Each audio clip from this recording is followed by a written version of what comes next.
Hello दोस्तों, welcome to math sector. आज का हमारा टॉपिक है HCM LCM यानी कि महत्तम समापवर्तक और लघुत्तम समापवर्तक। इस चैप्टर से हर एग्जाम में कोई ना कोई क्वेश्चन आपको देखने को मिलता है। इसका मतलब आज अगर आपने ये चैप्टर यानी कि ये वीडियो पूरा देख लिया तो इस चैप्टर से आपका किसी भी एग्जाम में कोई भी क्वेश्चन गलत नहीं होगा आज के बाद। तो फिर चलिए चलते हैं क्वेश्चन की तरफ। तो पहला क्वेश्चन है, दो संख्याओं का अनुपात 2:3 है।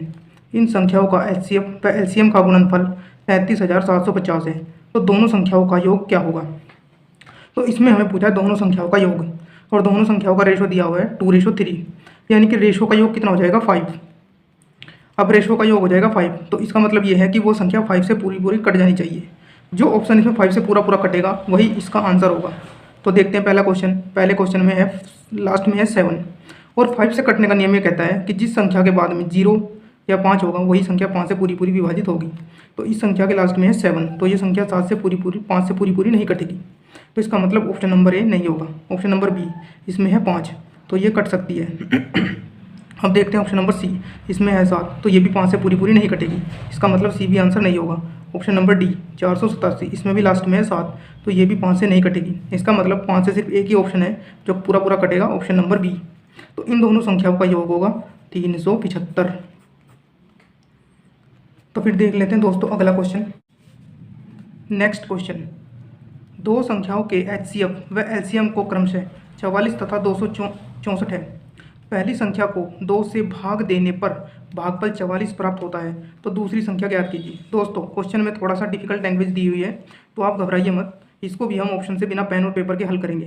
तो इसमें दिया हुआ है HCF 44। तो जो संख्या HCF, आप हमेशा ध्यान रखिए, जो भी ऑप्शन HCF से पूरा पूरा कटेगा तो वही संख्या वो उसका आंसर होगा। तो अब देख लेते 44। अब 44 को क्या हम 11 गुना 4 कर सकते हैं। इसका मतलब वो संख्या 4 से भी कटनी चाहिए और 11 से भी। तो 4 से कटने का नियम है कि उस संख्या के कोई भी संख्या, उस संख्या के लास्ट के जो दो डिजिट हैं, लास्ट के दो डिजिट हैं, यानी कि लास्ट के दो अंक हैं, वो 4 से पूरे पूरे कटने चाहिए। तो इसका है 42। क्या 42 4 से पूरा पूरा कट रहा है? नहीं कट रहा है, तो इसका मतलब ये आंसर नहीं होगा। यह 24 पूरा पूरा कट रहा है, बिल्कुल कट रहा है। 48 भी 4 से पूरा पूरा कट रहा है, बिल्कुल कट रहा है। 32 4 से पूरा पूरा कट रहा है, बिल्कुल कट रहा है। तो इसका मतलब बी सी डी 4 से पूरे पूरे कट रहे हैं।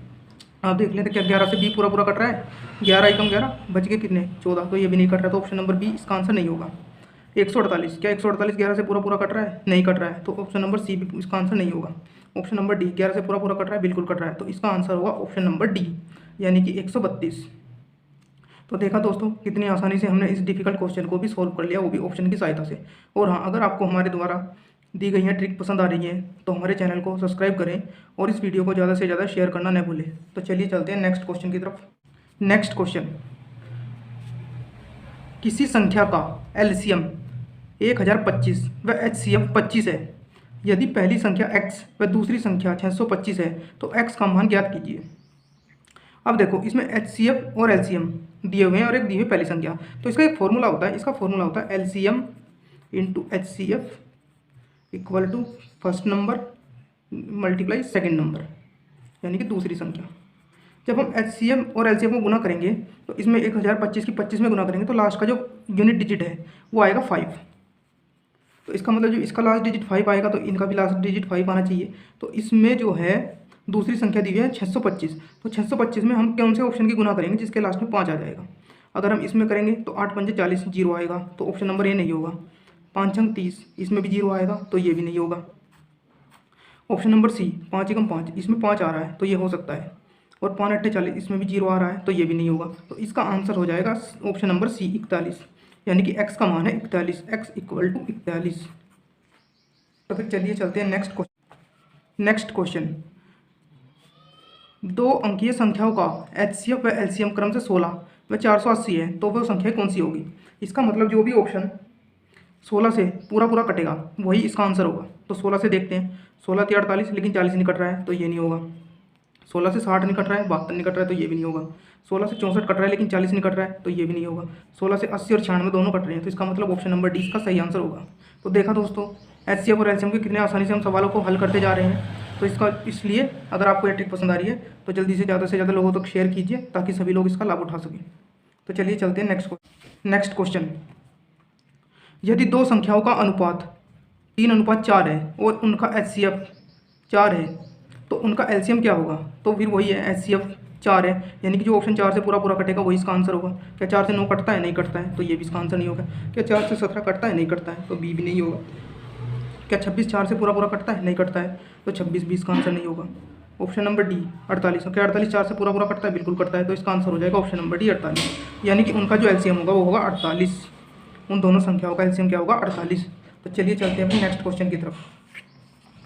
नेक्स्ट क्वेश्चन, दो संख्याओं का एलसीएम 120 है, निम्नलिखित में से कौन सी संख्या उनका एचसीएफ नहीं होगी। तो इसका मतलब जिस ऑप्शन से ये पूरा पूरा नहीं कटेगा वही इसका आंसर होगा। 8 से 120 पूरा पूरा कट रहा है, बिल्कुल कट रहा है, तो ये भी नहीं होगा क्योंकि नहीं पूछा है, इसमें एचसीएफ नहीं होगा। ऑप्शन नंबर बी 12 से 120 पूरा पूरा कट रहा है, बिल्कुल कट रहा है, तो ऑप्शन नंबर बी भी नहीं होगा। ऑप्शन नंबर सी 24 से 120 पूरा पूरा कट रहा है, बिल्कुल कट रहा है, तो ऑप्शन नंबर सी भी नहीं होगा। ऑप्शन नंबर डी 35 से 120 कट रहा है, नहीं कट रहा है, तो इसका मतलब सही आंसर होगा इसका ऑप्शन नंबर डी, यानी कि इसका एचसीएफ 35 नहीं हो सकता, 35 एचसीएफ नहीं होगा। तो देखा दोस्तों कितनी आसानी से सभी क्वेश्चन को सॉल्व कर रहे हैं। तो फिर चलिए चलते हैं नेक्स्ट क्वेश्चन। दो संख्याओं का योग 126 है, यदि उनका मैथ्स है यानी कि एचसीएफ 27 है, तो वो संख्या कौन सी होगी। यानी कि जो संख्या 27 से पूरी पूरी कटेगी वही इसका आंसर होगा। 27 से 108 कट रहा है, बिल्कुल कट रहा है, 126 भी कट रहा है, 27 से 81 भी कट रहा है, 27 से 189 भी कट रहा है, 27 से 81 भी कट रहा है, 27 से 162 भी कट रहा है, तो 27 से 27 तो कट ही रहा है और 189 भी कट रहा है। तो इसका मतलब यहाँ हमारी ट्रिक काम नहीं कर रही है, तो हम कुछ और देखेंगे। इसमें दिया हुआ है संख्याओं का योग 216 है और वो संख्याएं पूछ रहा है, यानी कि कौन सा ऑप्शन है जिनके दोनों के नंबर को जोड़ के 126 आ जाएगा, 216 आ जाएगा। तो हम लास्ट डिजिट को जोड़ के देख लेते हैं। 6 2 8 2 10 0, तो 0 है, इसमें 6 है, तो ये तो बिल्कुल भी नहीं होगा। 9 और 1 10, इसमें भी 0 है, यहाँ 6 है, ये भी बिल्कुल भी नहीं होगा। ऑप्शन नंबर सी 2 और 1 3, इसमें 3 है, इसमें 6 है, ये भी बिल्कुल नहीं होगा। 9 और 7 16, तो 16 बच्चा भी ऑप्शन डी है, तो इसका मतलब सही आंसर होगा ऑप्शन नंबर डी, यानी कि जो वो संख्याएं हैं वो होंगी 27 और 189। तो फिर चलिए चलते हैं अगले क्वेश्चन की तरफ। नेक्स्ट क्वेश्चन, दो संख्याओं का एचसीएफ 14 है, उनका अनुपात 8:9 है, तो उनका एलसीएम क्या होगा। तो हमें ऐसा ऑप्शन ढूंढना है जो 14 से पूरा पूरा कटे। एचसीएफ का मतलब है अगर संख्या पूछ रहा है ना, एलसीएम पूछ रहा है, तो एलसीएम 14 से पूरा पूरा कट जाना चाहिए ऑप्शन। क्या 14 से 108 कट रहा है, बिल्कुल कट रहा है। क्या 12 से 14 से कट रहा है, बिल्कुल भी नहीं कट रहा है, तो ऑप्शन नंबर बी तो नहीं होगा। 14 से 1080 कट रहा है, बिल्कुल नहीं कट रहा है, तो इसका मतलब ये भी नहीं होगा। क्या 14 से 116 कट रहा है, बिल्कुल नहीं कट रहा है, तो ये भी नहीं होगा। अब बचा क्या, ऑप्शन नंबर ए, तो इसका मतलब इसका सही आंसर है ऑप्शन नंबर ए 1008। तो देखा दोस्तों कितनी आसानी से हमने एचसीएफ और एलसीएफ के सभी क्वेश्चन को सोल्व कर लिया है, और ये वो क्वेश्चन है जो हर एग्जाम में 2 से 3 बार नहीं, कम से कम 4 से 5 बार आपको देखने को मिलते हैं और बार बार पूछे जाते हैं। तो इन क्वेश्चन की आप प्रैक्टिस घर पे ज़्यादा से ज़्यादा कीजिए और अपने मैथ को स्ट्रॉन्ग बनाइए, क्योंकि जितने से ज़्यादा आप प्रैक्टिस करेंगे उतना ही आपका मैथ स्ट्रॉन्ग होगा। तो फिर मिलते हैं अगले वीडियो में, तब तक के लिए जय हिंद, धन्यवाद।